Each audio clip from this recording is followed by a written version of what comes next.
नमस्कार मंडळी, मृदुला होम किचनमध्ये मी तुमचं स्वागत करते। तर 3 प्रकारचे मोदक मी तुम्हाला वळून दाखवणार आहे, ज्याला पाती करता येत नाही किंवा कळ्या आहेत त्या पाडता येत नाही, तर त्यांच्यासाठी अगदी सोपी पद्धत आहे। घरातीलच वस्तू आपण वापर करून कळ्या पाडणार आहोत अगदी सोप्या पद्धतीने। तर चला व्हिडिओला स्टार्ट करूया।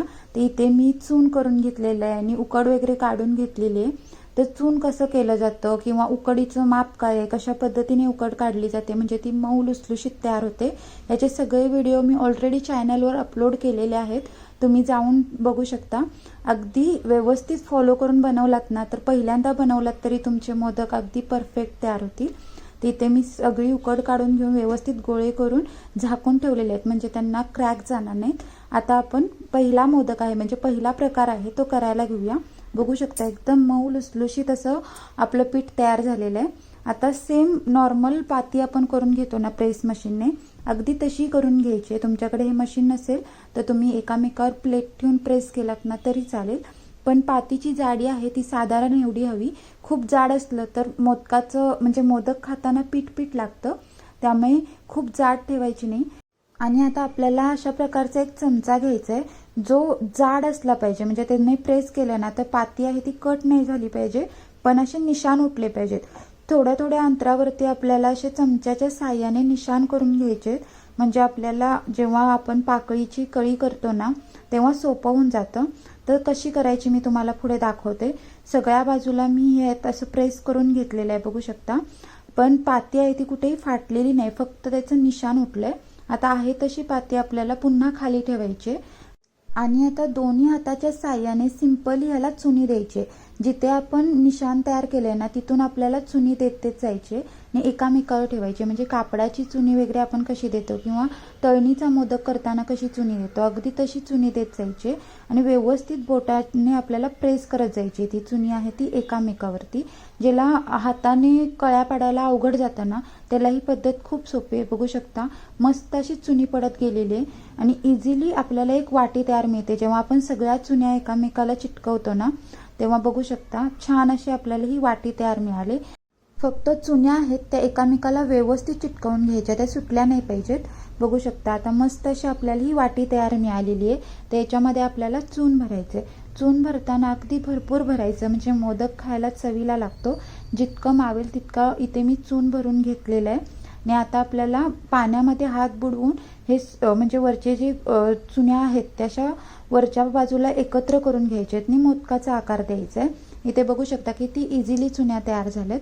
तुम्हाला जर पाणी लावून सोपं वाटत नसेल तर तुम्ही तेल किंवा तूप लावून जरी हा मोदक वळलात ना तरी चालतो। वरती मात्र मस्त असं टोकाचा आकार द्यायचा, म्हणजे मोदक आहे तो दिसताना छान दिसतो। आणि बघू शकता किती छान ह्या कळ्या तयार झालेल्या आहेत अगदी इझिली। आता ह्या अशाच छान दिसतात, पण यांना अजून छान करण्यासाठी अजून एक ट्रिक करायची, ती म्हणजे जो आपण मगाशी चमचा घेतला होता ना तोच चमचा घ्यायचा आणि जी कळी आहे तिथे बरोबर त्या चमच्याचा दांडा ठेवून वरपर्यंत प्रेस करायचं, म्हणजे सगळी कळी आहे ती अशी वरपर्यंत दिसते आणि मोदक दिसताना देखणा दिसतो। यासाठी चमचा आहे तो मोदकावरती हलका प्रेस करायचा, नाहीतर मग तो म्हणजे आकार आहे तो एकदम बिघडू शकतो, कारण पीठ आहे ते एकदम मऊ लुसलुशीत असतं, त्यामुळे खूप नाजूक हाताने काम करायचं।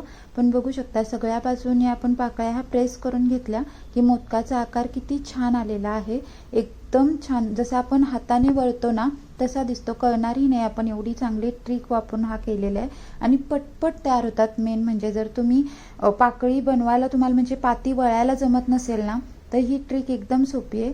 आणि ह्याच्या पुढची ट्रिक आहे ती त्याच्याहून सोपी आहे, म्हणजे असं मूतफळ असतं ते घ्यायचं आहे, म्हणजे नैवेद्य काढण्यासाठी किंवा भाजी वाढण्यासाठी आपण हे वापरतो। ते घ्यायचं, पाण्यामध्ये डुबवून घ्यायचं किंवा तेल किंवा तूप तुम्ही लावून घेतलात ना आतून तरी चालेल, म्हणजे पाती जेव्हा आपण प्रेस करतो ती निघायला सोपं होऊन जातं। आणि गोळा आहे तो व्यवस्थित चारी बाजूने हलक्या हाताने प्रेस करायचा आणि अलगद ही पाती बाहेर काढून घ्यायची आहे। तुम्ही बघू शकता ते मूतपात्र आहे त्याचा व्यवस्थित आकार बाहेरच्या साईडनं पडलेला आहे आणि मस्त अशी आपल्याला वाटी मिळालेली आहे। आता आपण ह्याच्यामध्ये चून भरून घ्यायचं आणि सगळ्या बाजूनी आपल्याला वरच्या साईडला गोळा करायचे आहेत सगळ्या पाकळ्या, जशा आपण मागच्या मोदकाला केल्या ना अगदी तशा।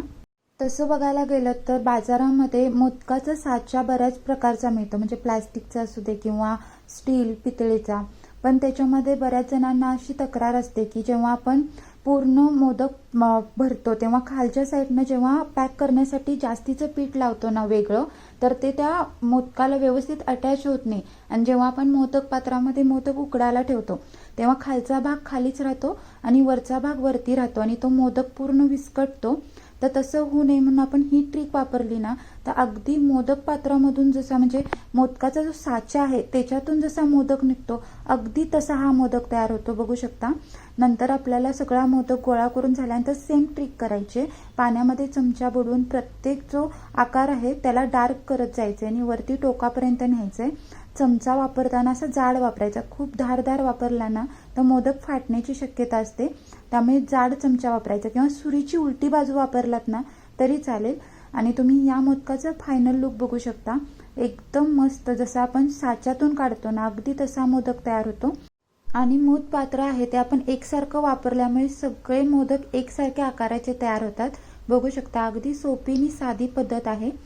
तिसरी पद्धत आहे ती मी लास्टला दाखवेन.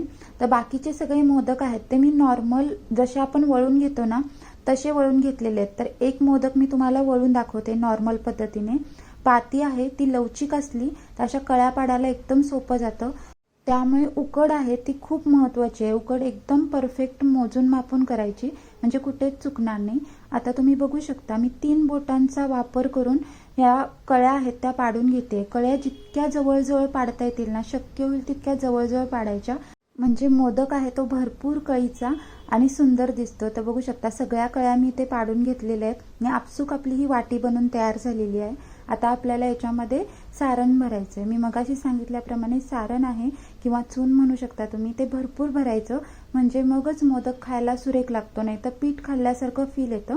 सगळं चून आहे ते व्यवस्थित बोटाने मी प्रेस केलं आणि सगळ्या ज्या कळ्या आपण पाडून घेतलेल्या आहेत त्या व्यवस्थित अशा एकत्र केलात. एकत्र करून झाल्यानंतर सगळ्याच कळ्या आहेत त्या एक साईडला करून घ्यायच्या म्हणजे मोदक आहे तो दिसताना छान दिसतो. एक साईडला असली दुसरी कळीची बाजू दुसऱ्या साईडला असली तर तो दिसताना छान दिसत नाही. सगळ्या एकसारख्या करून घ्यायच्या आणि वरच्या साईडनं आपल्याला मोदक हलक्या हाताने पॅक करून घ्यायचं आहे.